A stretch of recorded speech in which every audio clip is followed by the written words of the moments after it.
I mean, I once... Well, maybe they're needed. They're not. When I tried to put in a garage door, I had to have 3 inspections. There should have been none. I should be allowed to change my garage door. Are you kidding? Really? It was about a garage door? Absolutely. I'm sorry. Yeah, that is... No, you know this about California. No, I don't. Well, I'm sorry, I don't. You don't? You've never heard that California is overtaxed and overregulated? That we are a one-party state where there's sort of no checks on that sort of extreme leftism. And that, what do you think? I don't for a minute consider California a state that is extreme leftist. Not at all, not any way. Well, that shows where your politics are. That's not where mine are. I'm sorry to tell you. Ever wonder what happens when Hollywood meets brutal reality? Picture this. Bill Maher, the anti-woke sniper, squared off with Jane Fonda, the queen of Hollywood moral grandstanding, on the latest episode of Club Random. Fonda walked in expecting a soft echo chamber conversation where her every word would be worshipped. Instead, she got Maher locked, loaded, and ready to dismantle her narrative. Popcorn ready? Buckle up. This isn't just another celebrity chat. They just think the far left has gone so nutty on so many issues. That's what they're being told. That's what they... By people like you. Because it's true. You think the far left does nothing crazy? Oh, I'm sure they do. Oh, well then... But I don't know, who is the far left? What do you mean when you say far left? I mean, I could give you a million examples. Yeah, well, give me one. Do you people ever find anything that's ridiculous? Do you really think men can get pregnant? You know, that kind of stuff. Jane Fonda lives so deep inside the Hollywood bubble that she's practically forgotten what the real world even looks like. Surrounded by flashing cameras, studio applause, and self-congratulating activists for decades, she started mistaking movie sets for reality itself. In her world, slogans replace logic and moral grandstanding passes for wisdom. So I've never heard about men getting pregnant. I've never heard about this argument. It must be some part of what you call the far left that is so minuscule that I, who am... No, Jane. What? It's not minuscule, and I'm sorry, you can't throw this back on us. I assume it's because you are locked into media that just never wants anyone in their audience to know anything sketchy about the blue team. But Maar, he's about to grab a sharp pin of truth and pop that overinflated illusion, dragging Fonda right back to planet Earth, where real people work, pay taxes, and actually face consequences. This isn't just debate, it's a wake-up call.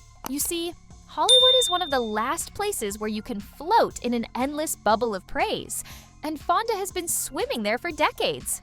The tension was electric as they started sparring over the so-called far left.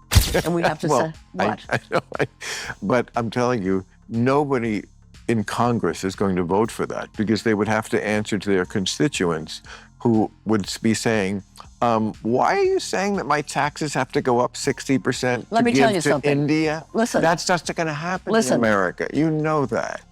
Fonda tried to claim the extreme left is just a tiny, minuscule faction, while Maar fired back that the rhetoric she dismisses is now mainstream. In one breath, Fonda denies the far left is going crazy, and in the next, she admits they really are. Classic double standard. Deny, deflect, and accidentally prove your opponent right.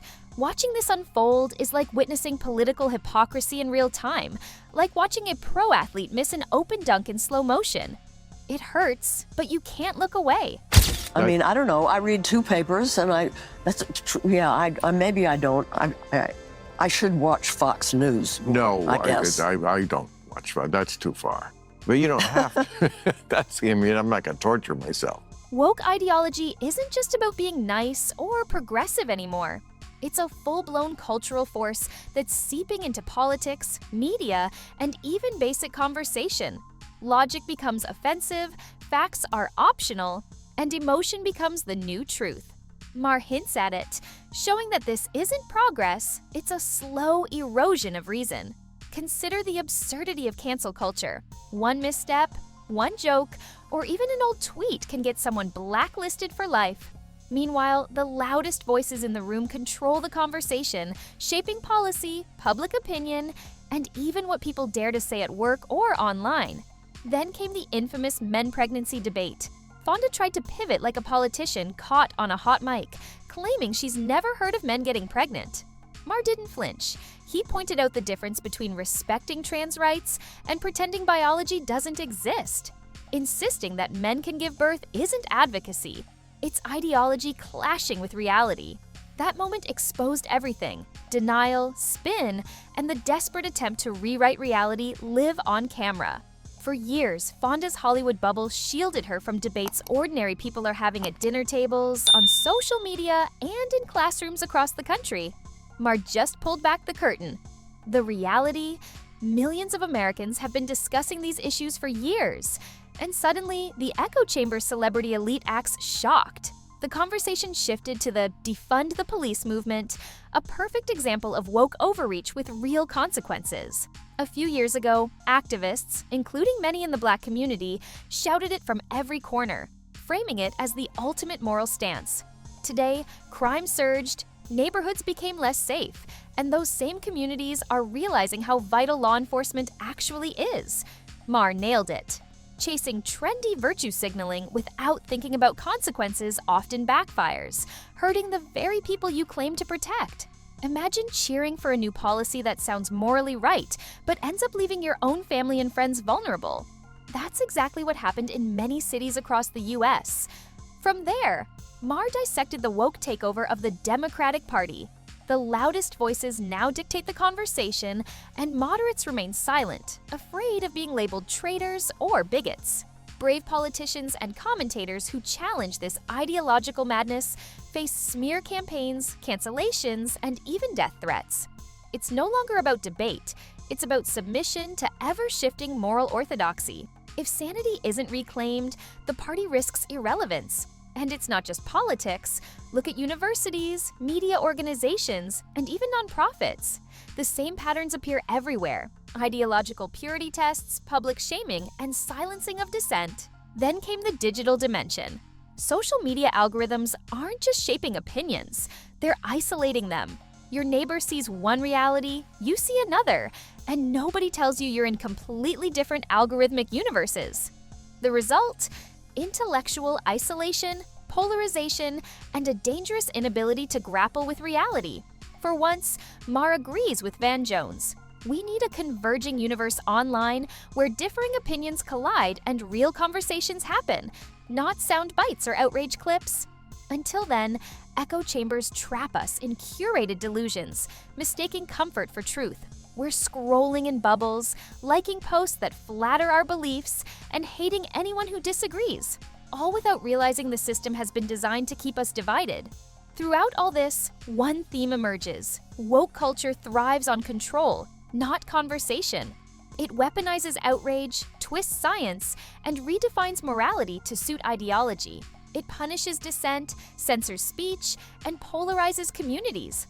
From absurd debates about men getting pregnant to real-world consequences like rising crime or online censorship, the pattern is clear.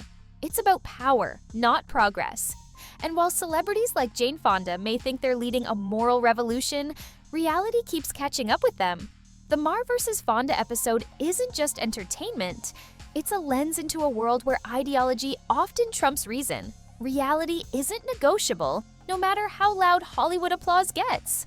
And while Fonda tried to deny it, the truths she avoided were on full display.